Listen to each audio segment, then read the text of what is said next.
Lorsque nous prenons la Genèse, le chapitre 11, nous découvrons l'histoire qui s'est produite avec Nimrod. Qui est Nimrod? Un être humain comme toi et moi, qui en lui était introduit et inclus la puissance et l'esprit du diable, qui dans sa volonté a voulu et a choisi de vouloir bâtir une tour. Et dans cette tour, pour donner un accord commun à tous ceux-là qui vont ensemble bâtir cette tour pour atteindre jusqu'au trône de Dieu.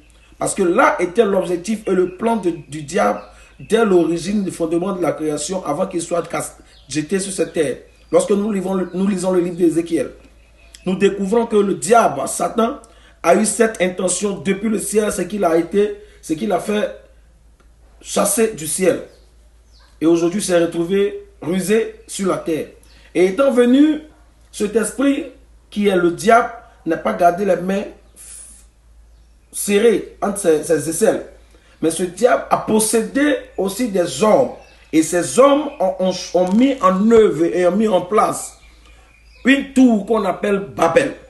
Et cette tour est aujourd'hui ce que tu appelles le monde et son institution. Ce que tu appelles le monde et sa gouvernance. Ce que tu appelles le monde et ses principes. C'est ça qui est la tour de Babel.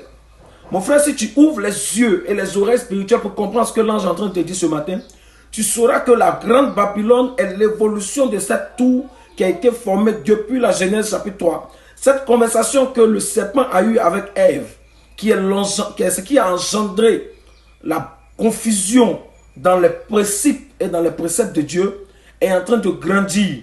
Et dans cette confusion, tu es en train d'adorer le Créateur. Or, le Créateur n'est pas un Dieu de confusion.